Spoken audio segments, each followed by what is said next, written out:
It was a hot day in 1933. Maurice Wilson, a well-known British man, was gripping the stick of his small, open airplane tightly, watching the fuel tank run dangerously low. He had learned to fly only 2 months earlier. But his biggest problem at thousands of feet in the sky was not the emptying fuel tank.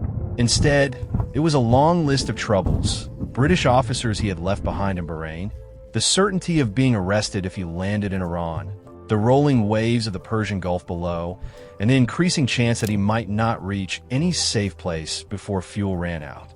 Yet, despite all this, Wilson kept moving forward, because the mission he had set out for was far greater than these small problems. And that mission was to crash his very own plane into the world's highest mountain, Mount Everest. Welcome once again to iFlare Videos. Maurice Wilson was born on April 21st, 1898, in Yorkshire, to a middle-class textile mill owner. Had the Great War not begun when he was just 16, he might have joined a family textile business. But instead, following in the footsteps of his elder brother Victor, Wilson joined the British Army on his 18th birthday. He was desperate to reach the battlefield quickly. Finally, in November 1917, Wilson was sent to France, where the Germans were attacking the British Army. By 7 a.m., the Germans had surrounded 3 of the 4 companies in Wilson's battalion. Wilson, now in the last surviving D Company, kept firing blindly from machine gun post. He was stubborn enough to get someone killed. But somehow, he survived the war without injury, the last unhurt soldier of his company. For his bravery, he was awarded the Military Cross, because his actions had stopped the German assault. But just months after this honor, in June, Wilson was sent back to the front line. On July 19, 1918, while advancing with a small team, a German machine gunner spotted him and opened fire. Bullets struck his back and left arm, yet he survived. The wounds left him with pain and weakness in his arm that haunted him for life. For months, he remained in hospital. Afterward, he was assigned to a reserve battalion. But perhaps misfortune was written into his fate. He soon caught influenza, which at the time was spreading across the world. The disease once again confined him to a hospital bed, and it was there, lying weak, that the First World War came to an end. During his treatment, Wilson wrote to the War Ministry, requesting a pension for his injuries. But the ministry rejected his plea, declaring his wounds not serious enough to warrant payment. This refusal broke his spirit, planting a deep rebellion in his heart against authority. That hatred stayed with him. By 1919, Wilson was stationed at Demobilization Fort. But the same haunting question plagued him, as it did thousands of other soldiers. We gave so much. We sacrificed. We were wounded. And yet, what did we really gain? Wilson was now broken from within. He longed to do something great with his life. For the next 10 years, he drifted across the world. 2 marriages, multiple failed businesses, nothing brought him peace. By 1932, he was still restless. His war wounds continued to trouble him, and his health kept declining. It was during this time that he met a mystic. The mystic told him, if you fast for some days, all your problems will vanish. Wilson did exactly that. He fasted for weeks, spent time in prayer, and months later returned to society healed, not only free of depression, but also stronger in body. Now, Wilson believed beyond doubt. Any problem in the world could be solved through fasting and prayer. With this new conviction, he sought new challenges. He wanted to prove to the world the power of his fasting, to do something no one had ever done before. And then one day, he came across a newspaper article. It was about the 1924 British Mount Everest expedition, where George Mallory and Andrew Irvine had attempted to reach the summit of the world's tallest peak, but vanished on the way. Wilson now had his purpose. He vowed to conquer Mount Everest, alone, armed only with his fasting and prayers. But how? He knew Everest expeditions required enormous funds, specialized gear, sponsorship, and years of training. Wilson had none of it. Instead, he sought a shortcut. In 1932, the Houston expedition had capture headlines. For the first time, an airplane would fly over Everest and take photographs. The world was desperate to see the top of this mountain. which no one had ever conquered. Wilson's mind sparked with an idea. He would join the expedition, and when the plane flew over Everest, he would parachute out, landing on the summit itself. But just weeks later, he dismissed this plan as impossible, only to replace it with an even more dangerous one.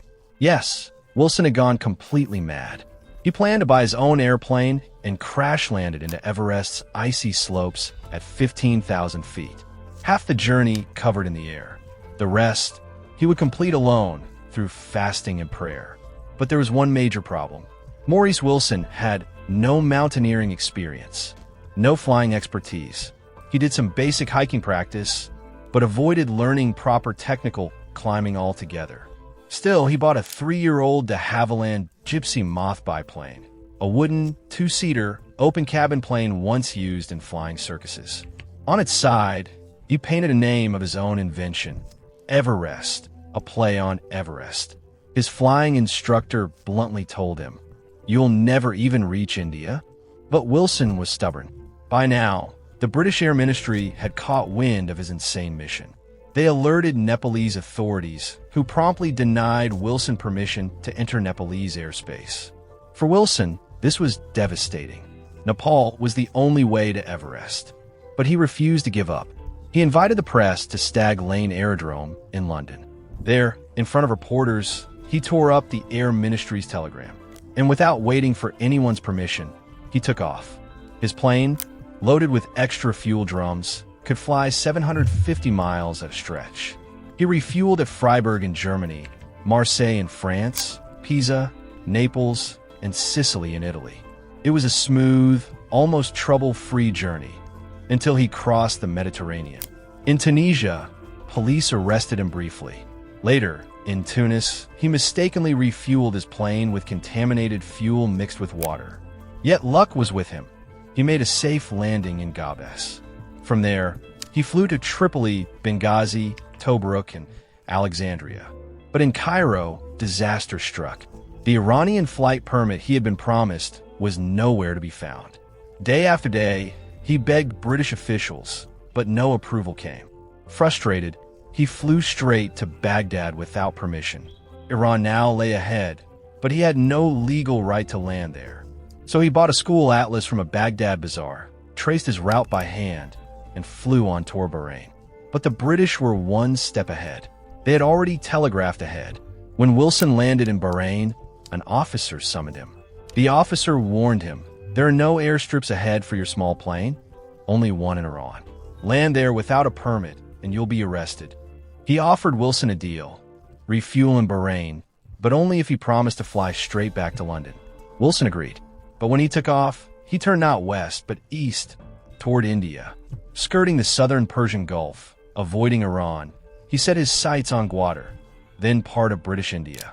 With his fuel gauge nearly empty, he made a safe landing in Gwadar. From there, he journeyed through British India. The press celebrated him wildly. He flew across the country, finally reaching Purnia, close to the Nepal border. But the long arm of British authority caught him again. Police seized his plane at Purnia airstrip. The Everest was impounded, and Wilson was placed under guard. The British reminded him, even with the plane, he had no permission to enter Nepalese skies. Now, his dream lay in ruins.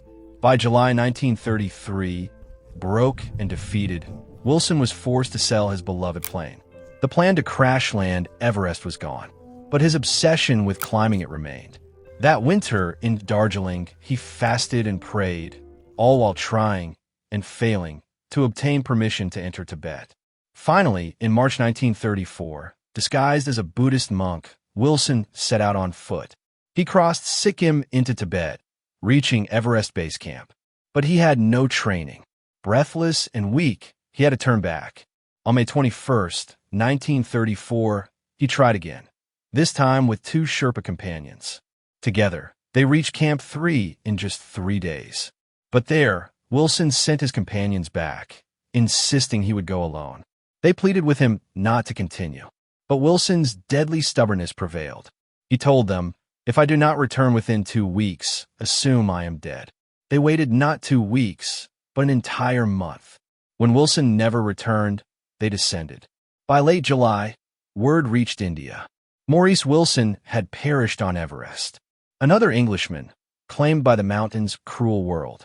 A year later, in 1935, Eric Shipton's Everest expedition discovered his body.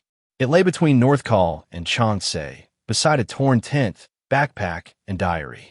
The last entry in his diary, dated May 31st, 1934, read, "Off again. What a lovely day." And so ended the mad, tragic mission of Maurice Wilson.